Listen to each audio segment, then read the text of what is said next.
Bonjour mes amis, nous sommes dans un tirage qui va vous parler de lui. Qui est-il? Celui que vous aimez, celui que vous venez de rencontrer, celui que vous souhaitez rencontrer. Alors donc nous allons étudier ensemble qui est-il, qui est-elle, cette personne formidable que vous avez absolument envie d'avoir à vos côtés. Alors d'abord, première chose, on va voir ici, avec ce tarot sur ses vies antérieures, quelle est l'influence de sa vie antérieure sur ce qui s'est passé aujourd'hui. Alors, donc, nous allons faire ce premier tirage. Quelle est dans sa vie antérieure, à cet être que vous souhaitez rencontrer ou que vous avez à vos côtés ou que vous venez de rencontrer, qu'est-ce qui est la chose la plus importante qui l'influence le plus dans ses vies antérieures? Alors, il y a beaucoup de cartes qui ont tourné, mais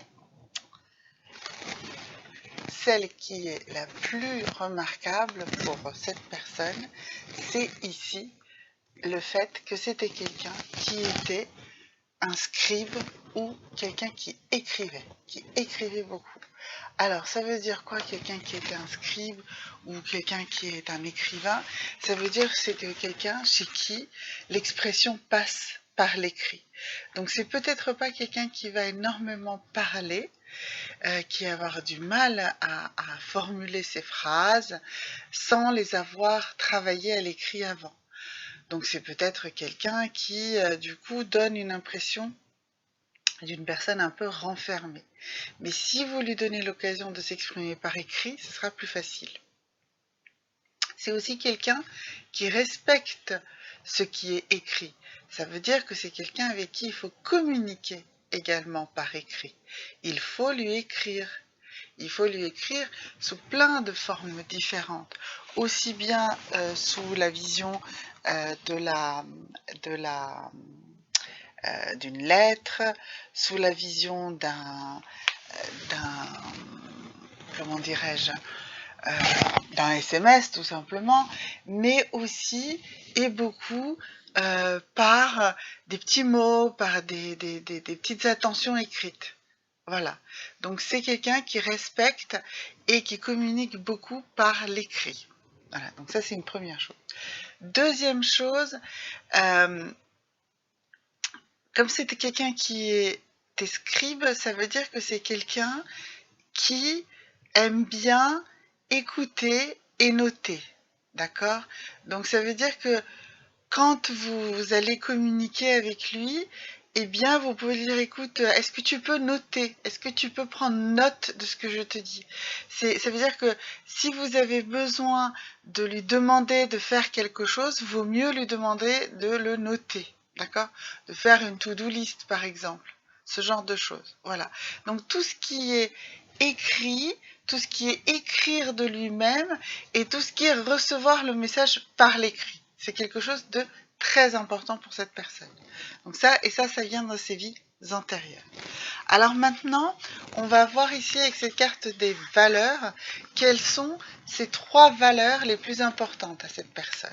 Quelles sont les valeurs qui le marquent le plus? Alors, première valeur, la religiosité. C'est quelqu'un qui prend en compte tout ce qui est un aspect religieux.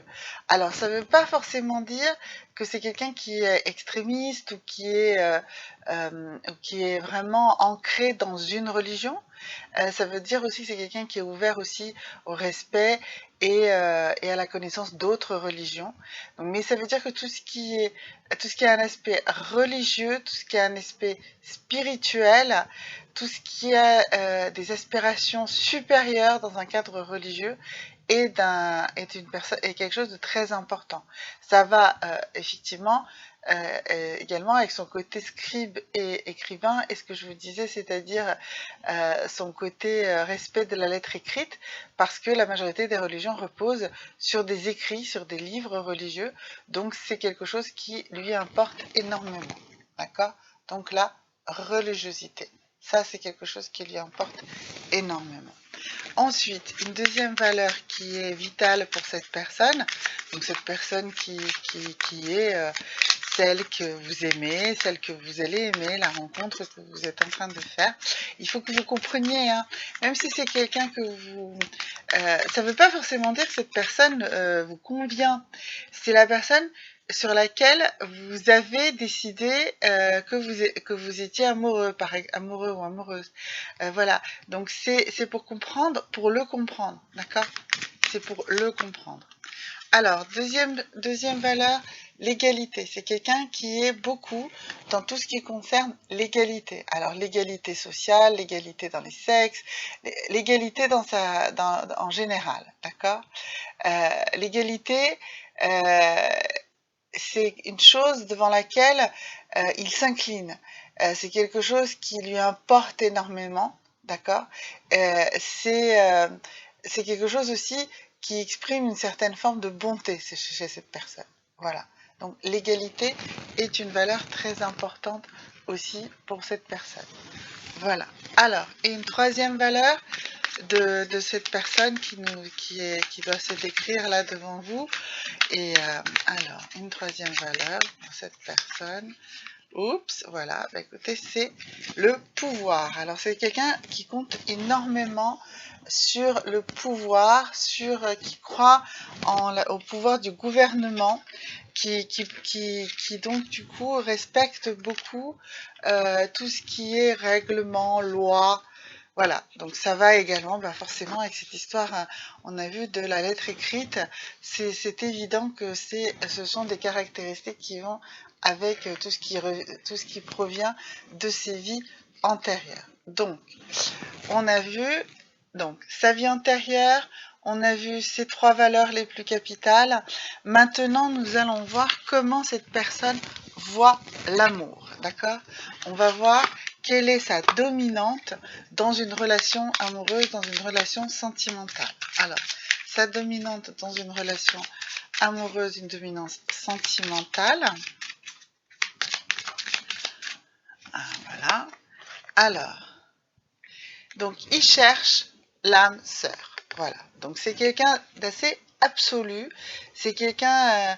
alors c'est normal, on a vu, hein, religiosité, égalité, pouvoir.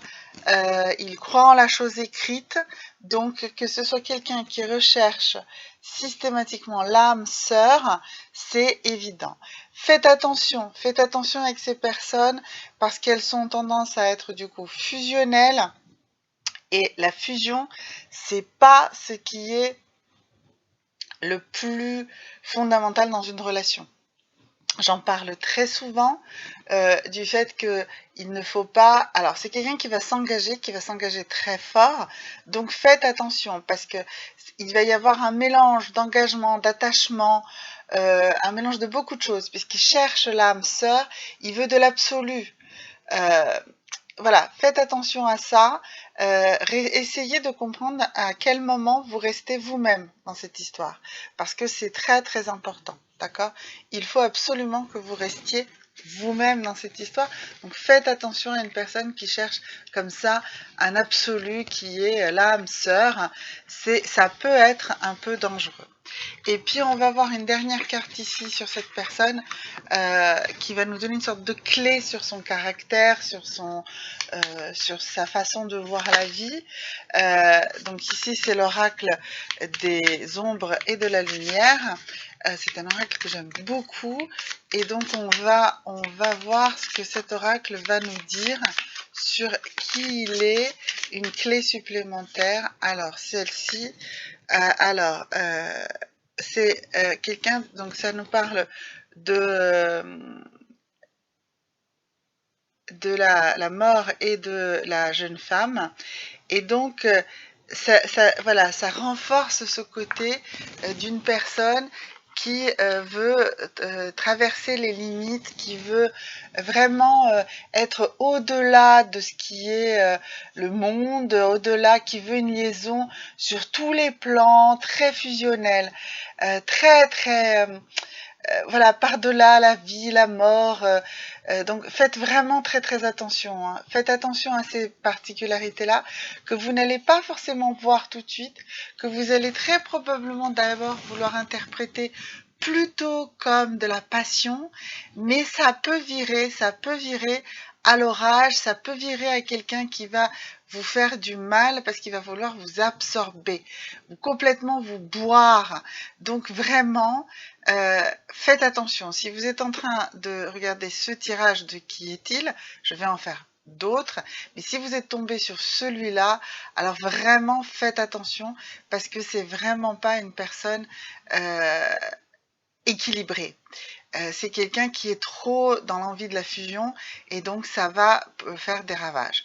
Si vous êtes prête à vivre ça, si vous-même vous êtes prêt, si vous êtes un homme, vous pouvez également aimer un homme, à ce moment-là, vraiment, prenez-en conscience et intégrez-le dans votre relation. Prenez conscience que vous rentrez dans une relation de ce type-là. Ça peut être compliqué, ça peut être douloureux, ça peut aussi être formidable si c'est vraiment votre âme sœur et que vous êtes exactement comme ça et que vous vous fondez totalement l'un dans l'autre. C'est ce que je vous souhaite. Si c'est pas le cas, vraiment, c'est une alerte. Si vous regardez ce tirage, faites attention à vous. Je vous remercie, j'espère que vous avez aimé ce tirage. N'oubliez pas de liker, de vous abonner et de laisser des commentaires. À très bientôt, au revoir.